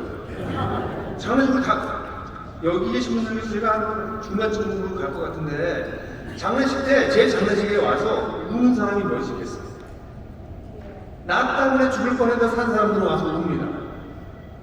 근데 나 때문에 죽을 뻔해서 산 사람이 없는 장로는 불쌍한 장로예요. 그렇게 영광스러운 자리에 우리를 부르셨어요. 죽어가는 사람들을 살리라고. 그게 핵심입니다. 그게. 그걸 어떻게 할 거냐 이건 다른 문제지만 이걸 하기 위해서는 사랑으로 선도해야 돼요. 자기 걸 줘야 됩니다. 낮아주셔야 됩니다. 본을 보이셔야 됩니다. 이건 이제 배우셔야 됩니다. 내가 장로야? 아니 그렇게 해서 되는 게 아닙니다. 어떤 면에서는 예수님을 닮아가는 일이 그 영성이 우리 속에서 깊어져야 되는 것이죠. 이게 아니라 제자들의 발을 씻기시고 사마리아에게 창녀와 함께 앉아서 이야기 나누시고 내국노의 집에 가서 밤 잔치를 벌이시고 썩어 문드러진 나병의 한표에 손을 대주시던 그 주님을 닮아가는 것이 우리 부르신 분입니다. 그렇게 우리는 사람을 세우는 거. 우리 주님도 그렇게 하셨잖아요. 능력 많으신 우리 주님도 그렇게 하셨는데 우리야 당연히 그렇게 하지 않고서 어떻게 사람을 살리겠습니까? 그래서 공동체를 세우는 일이 첫 번째예요. 그리고 두 번째가 공동체를 이끄는 것입니다. 세우는 거랑 이끄는 거랑 다릅니다. 공동체를 이끈다는 것은 이 공동체가 어느 방향으로 가야 될 것인지를 하나님의 뜻을 가지고 분별하는 거예요. 이 코로나 같은 상황이 왔는데 이 한국에 무너지고 있는 상황이 됐는데 우리 교회는 어떻게 해야 되지? 기도하고 하나님의 뜻을 분별하고 책을 읽고 전문가들을 불러서 얘기를 듣고 그럼 우리 교회를 위해서 어떻게 해야 되는지 같이 고민하면서 하나님의 뜻을 분별해 나가는 것이죠. 안 좋은 상황일 때는 이단이 들어왔을 때 이단을 어떻게 막아낼 것인가? 교회가 건강하지 않은 사건이 자꾸 일어나면 이 건강하지 않은 걸 어떻게 건강하게 바꿀 것인가? 이런 건 교회를 전부 다 지키고 이기는 의미가 달려 있는 것입니다. 근데 교회를 이끌려면 뭘 먼저 하셔야 돼요? 교회를 세우는 걸 아셔야 돼요. 교회를 세워보지 않는 사람들은 교회를 이끌 수가 없습니다. 그럼 조직만 계속 이끄는 거예요. 무슨 행사만 자꾸 하는 거예요, 교회에서. 끊임없이 행사하는 거예요. 그래서 어떤 역할이냐, 우리가 하는 역할, 우리 사람을 사랑하는 사람들. 우리 옆 사람에게 한번 보시죠. 옆 사람 보시죠. 나는 사랑하라고 부르심을 받았습니다. 그렇게 얘기해 주시죠. 옆 사람에게 나는 이게 점잖게 얘기하지 마시고 아까 형 동생 하신 분들은 형님은 동생 어깨 얹히고 나 이제 사랑 좀 잘 해볼게 이렇게 사랑을 좀 해볼게. 그래서 우리가 여기 계신 분들이 사랑의 전문가가 되셔야 돼요. 자, 다 같이 한번 큰 소리로 말할까요? 우리는 사랑의 전문가다. 우리는 사랑의 전문가다. 전문가는요 공부하셔야 돼요. 공부 안 하고 사랑 못해요. 연습하셔야 되고요. 수많은 시행착오를 하셔야 전문가가 되는 거예요. 전문가는 이렇게 장로 이렇게 붙이려고 되는 게 아닙니다. 사람들을 데리고 10년 이상 사랑해본 사람이 영적 리더가 돼요. 자, 그러면 이제 마지막으로 제가 그다음에 이런 사람이 되기 위해서는 어떤 역량을 갖출 건가라는 얘기를 하고 마무리 좀 할게요. 그러려면 첫 번째는요, 하나님과 기뻐하는 관계를 가지셔야 돼요. 여러분. 우리가 예수님을 닮아갈 수 있는 이유는 딱 하나입니다. 그분을 좋아하게 되면 그분을 닮아가는 거예요. 그러려면 이 그림표를 하나 보여드릴게요. 사실은 원래 이게 제가 만든 제자훈련 프로그램에서 기본적인 개념도인데요. 이렇게 얘기하고 있어요. 나라고 하는 존재가 원래는 이 하나님과의 관계가 깨어져 있고요. 그리스도 밖에 있을 때, 그러니까 나 자신과의 관계도 깨져 있고요. 공동체와의 관계도 깨져 있고, 세상과의 관계도 깨져 있습니다. 이게 지금 우리가 살고 있는 세상의 모습이에요. 사람들은 하나님을 믿지 않습니다. 하나님과 관계가 없습니다. 하나님 자기 살아가는 줄 모릅니다. 하나님이 자기 살아가는 줄 모르니까 자기의 가치를 발견하기 위해서 끊임없이 다른 사람을 비교해야 돼요. 그래서 자기를 정말 제대로 용납하는 사람이 없습니다. 오늘 제가 아침에 이렇게 머리 이렇게 하고 나오면서 거울을 보고요. 괜찮은데? 그러고 나오거든요. 아, 괜찮아요? 아, 장르 사랑해요. 근데, 아니, 내가 좋아야 돼요. 내가 좋아야 돼요. 내가 왜 좋냐면, 내가 돈이 있고 내가 성공해서가 아니라, 하나님이 나를 보는 관점으로 보시니까, 나도 괜찮은 사람인 거예요. 나 같은 사람을 사랑해 주시다니. 어제 제가 가족하고 5시간 넘게 같이 먹고 예배하면서, 오늘 아침에 너무 감사한 거예요. 어떻게 이런 가정, 아이들과 함께 살아갈 수 있게 해주셨나. 네? 그러니까 내가 좋은 거죠. 그런 사람은 어떻게 돼요? 그 공동체하고 관계가 좋아지죠. 근데 나를 좋아하지 않는 사람들은 사람하고 관계가 깨집니다. 여러분, 교회 내에서 계속 문제를 일으키는 사람들은요, 자기가 살아갈 줄 모르는 사람들. 그러니까 예를 들어서 이렇게 건드리면 팍 튀어나오잖아요. 그런 사람들. 왜냐면 마음에 여유가 없어요. 그러니까 아무것도 안 되는 말인데 상처받았다고. 제가 제일 싫어하는 말, 시험 들었다는 거. 교회에서 무슨 시험을, 그런 걸로 시험을 들어요. 시험을 저게 나가서 자본주의랑 싸우면서 시험을 듣는지, 뭐 이래야 되는 건데, 뭐 교회에서 말 한마디 해도 시험 들었다. 그 왜냐면, 자기의 힘이 없어서 그래요. 뭐 어려서 그런 말 한 거지. 실수 말고 하고 그랬지. 뭐 그 마음에 들어. 뭐 툭 치고 나가야 되는데, 그게 막 그걸 묵상하고 명상하고 그걸 가지고 기도하면서. 네. 그러니까 공동체가 깨지지. 이런 공동을 깨진 사람들이 이 세상이 망가지는데 관심 없습니다. 이러면 기후이기 때문에 지금 저는 여기 계신 분들이 우리는 다 살았잖아요. 근데 우리 애들 어떡하냐고요. 우리 지구가 제가 볼 땐 멀지 얼마 안 남았어요. 우리 과학자들이 얘기하지 더 이상 돌이킬 수가 없습니다, 지금. 세상이 이렇게 망가져도 관심 없어요. 자기 새끼들이 살지 못할 텐데 참 놀랍지 않습니까? 자기 새끼들도 못 살 지구가 돼가고 있는데 관심 없어요, 세상에. 이게 우리가 살고 있는 세상입니다. 근데 이 세상을 살다가 우리가 예수 그리스도를 만나요. 그래서 우리가 예수 그리스도 안에서 가게 됩니다. 여기 잘 보세요. 우리가 예수 그리스도 안에서 가게 됩니다. 그리스도 안에서 가게 되죠. 그럼 잘 보세요. 이거 애써서 만든 거예요. 그래서 딱 들어가면 그때 무슨 일이 벌어지냐면 하나님과의 관계가 끊어져요. 끊어졌던 관계가 이어집니다. 그래서 하나님의 사랑을 받기 시작해요. 그럼 내 자신이 사랑스럽기 시작해요. 나 자신 받는 그대로 받아들이게 돼요. 그런 사람들은 공동체를 이룰 수 있습니다. 하나님이 나를 사랑하는 것처럼 서로가 사랑하면서 공동체가 회복되기 시작하는 거죠. 이런 공동체가 회복된 사람들은 이 회복을 경험했기 때문에 마음을 충만케 하시는 그 충만을 경험했기 때문에 세상을 어떻게 회복하시는지 그 하나님의 사역에 꼭 동참하고자 하는 열정이 생기기 시작해서 세상과의 관계가 회복돼요. 와, 이게 우리예요. 이게 우리가 우리는 세상 사람들이랑 별 걸림없이 똑같은 사람들이었어요. 근데 그리스도를 만남으로 말미암아 그리스도 안에 속하면서 하나님과의 관계가 회복되기 시작하면서 나 자신과의 관계, 공동체의 관계, 세상과의 관계가 회복되는 건데 이걸로 끝나는 것이 아니라 잘 보세요. 여기에서 그리스도의 장성한 분량까지 성장합니다.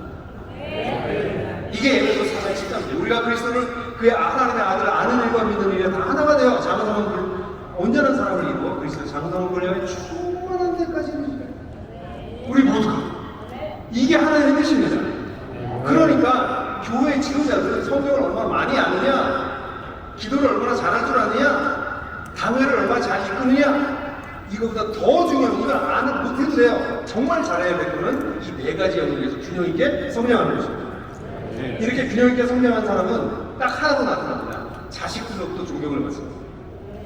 자식들이 좋아합니다. 근데 존경을 하지만 좋아하지 않는 사람도 있어요. 존경도 하고 좋아도 하고. 거기서 끝납니다. 신앙은요, 여러분, 신앙생활이라고 하는 것은 교회에서 어떻게 하느냐는 신앙생활의 속도가 되지 못해요. 지금 옆 사람들 보십시오. 지금 상태가 어떠세요? 좀 피곤하긴 하지만 잠깐 옆 사람 보실래요? 괜찮죠, 상태가? 나쁘지 않죠? 지금이 여러분 제일 상태가 좋을 때예요. 여러분 집에 가면 여러분 진짜가 나온다고. 근데 여러분 집에 갔을 때 진짜가 나왔던 모습이 그게 신앙입니다. 그래서 우리가 이 교회 지도자가 되려면 제일 중요한 거는 이 지도자들이 먼저 균형 있게 성장해 나갑니다. 이 네 가지 영역에서 여기 키워드들이 있는데요. 빨리 넘어갈게요. 근데 이거 설명을 하지 못하겠어요. 사랑하기, 알아가기, 사랑하기, 자기 부모, 성령 충만, 형제 사랑과 성김에도 복음 전도와 세상 경영 이르기까지 이렇게 성장하면 사람이 매력적이 됩니다. 예수님이 말씀하신 생명을 얻게 하고 더 풍성히 얻게 하겠다라고 하시는 말씀이 풍성히 얻게 되는 일들이 벌어지는 거죠. 이렇게 하기 위해서 그 다음에 해야 될 일들이 사람 태우는 거죠.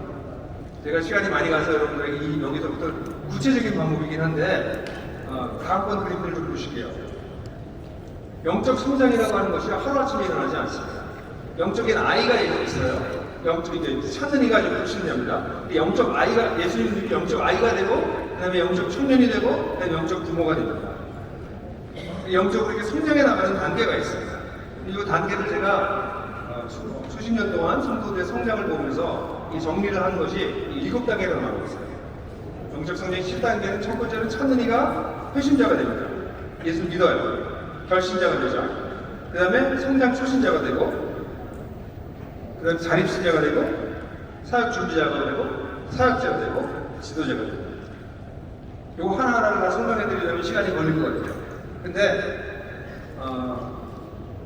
이 천년이 불신자부터 시작해서 예수를 믿는 순간부터 여기 영적 부모가 되는 데까지 저희 교회에서는 보니까 10년 정도 걸려요. 빠르면 10년. 시간이 더 많이 걸리고 15년이면 영적 부모가 됩니다.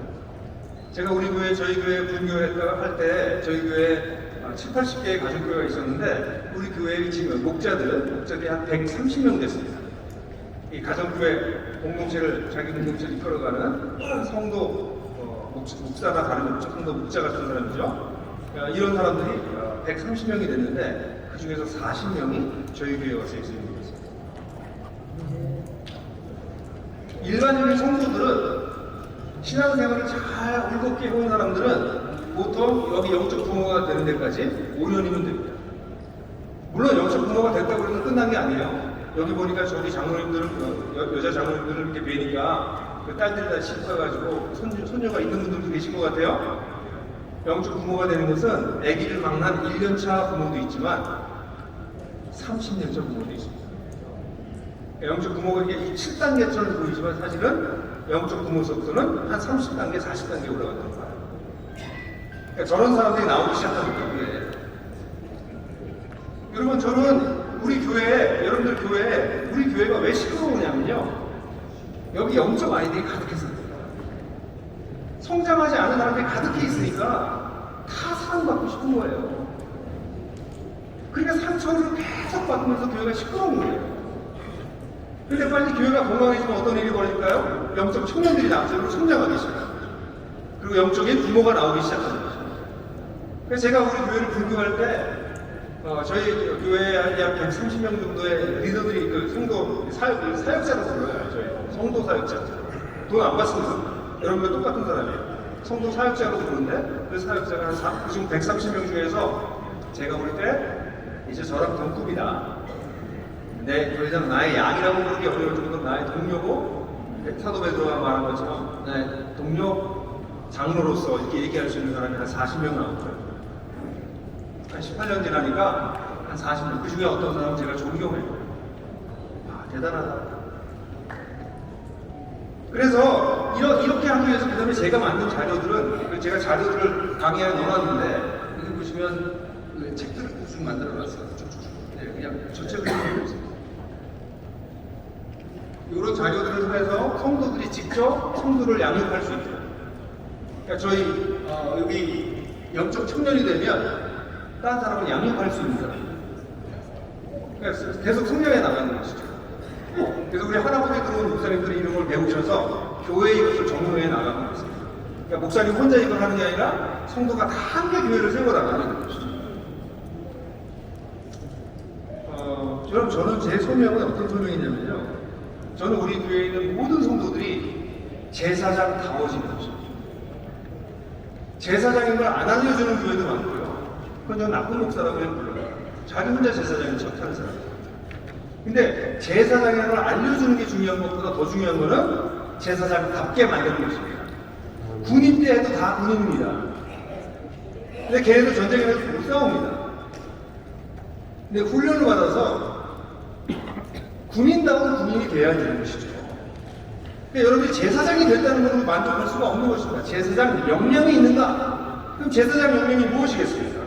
복음을 전할 줄 아는 것, 사람을 양육할 줄 아는 것, 그리고 사랑의 공동체를 세워나갈 줄 아는 것. 세 가지. 따라해보세요. 복음을 전할 줄 아는 것, 복음을 전할 줄 아는가? 사람을 양육할 수 있는 것, 사람을 양육할 수 있는가? 하나님의 공동체를 세우는 것. 하나님의 공동체를 세우는 것. 이거 진짜 영적인 부모가 되는 것이죠. 그래서 저는 이런 공동체들이 우리 기장교회에서 많이 생겨나기를 주님의 이름으로 축원합니다. 네. 그리고 그것을 할 수 있는 것은요, 목사님들과 장로님들이, 어른들이 각성할 때 일어나요. 여러분 나이가 들어도 늦었다고 생각하지 마세요. 여러분들 이미 신앙생활을 오래 하셨기 때문에 여러분들은 1, 2년만 훈련 받으셔도 정말 복음을 잘 전하고 사람을 양육하고 공동체를 세우는 일을 하실 수 있어요. 제 소원은 모든 성도들이 제사장이 될 수 있도록 그 손에 무기를 들려드리는 거예요. 목사님이 없으면 안 되는 교회가 아니라 목사님 계시면 더하라고 없이 좋겠지만, 훌륭한 설교자가 있으면 정말 좋겠지만, 설사 목사님이 없어도 우리 교회는 안 무너집니다. 왜냐하면 장로들이 그 교회를 붙들고 있기 때문에. 근데 그 장로들은 어떤 장로예요? 당회를 하는 장로들이 아닙니다. 사람들을 보살피고 사람을 키워내는 장로들이 있을 때 그 교회는 안 무너집니다. 아멘. 코로나 같은 상황이 또 옵니다. 코로나 같은 상황이 또 옵니다. 대비하십시오. 첫 번째 코로나에서 우리는 30%를 잃었습니다. 두 번째 또 이런 어려움들이 왔을 때 대비를 안 하고 있었던 교회는 직격탄을 이제 맞습니다. 그러나 사람을 사랑할 줄 아는 사람들이 가득 찬 교회. 그것도 말로만 사랑하는 것이 아니라 물질과 시간으로 사랑하는 것 정도가 아니라 하나님의 진리로 복음을 전하고 사람을 키워내고 그런 공동체를 세우는 장로들이 있는 교회는 어떤 어려움이 와도 무너지지 않습니다.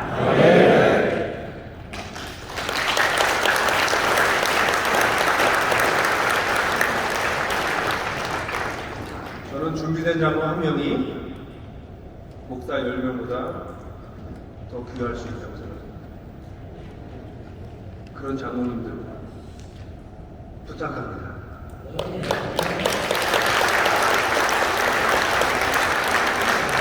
마지막으로 제가 한번 기도하겠습니다. 아버지 하나님, 우리 한국교회가 너무 많이 아프고 너무 많이 부끄럽고 너무나 빠른 속도로 무너지는 것으로 인해서 죄책감, 죄송함, 안타까움, 슬픔, 괴로움, 온갖 감정이 있는 것을 솔직하게 고백합니다. 그러나 하나님, 오늘 이 자리에 와서 말씀을 나누면서 깨닫는 것은 여전히 바라게 물불지하는 하나님의 사람들이 남아있다는 것을 발견합니다. 하나님, 이 기장에 있는 이 장로님들, 이 귀한 장로님들을 주님의 이름으로 축복하오니 이분들이 교회 속에서 정말 누구보다 사랑하는 사람들이 될 수 있도록 도와주시고, 그 사랑을 위해서 시간과 물질을 아끼지 않는 것을 넘어서서 하나님 나라의 진리로, 복음의 진리로 사람들을 변화시킬 수 있는 그런 영적 부모들로 자리매김할 수 있도록 주님께서 이끌어 주시옵소서. 그래서 모든 교단의 교회들이 지금 어려워지고 점점 숫자가 줄어들다고 얘기하고 있는 매우 부정적이고 앞이 보이지 않는 상황이지만, 우리 기장의 교회 곳곳에서는 새로운 생명이 태어나고 그들이 성장하고 세상에 변화를 일으킬 수 있는 대안적 공동체가 세워지는 놀라운 역사가 우리 장로님들을 통해서 일어나도록 주님 인도하여 주시옵소서. 예수 그리스도의 이름으로 기도했습니다.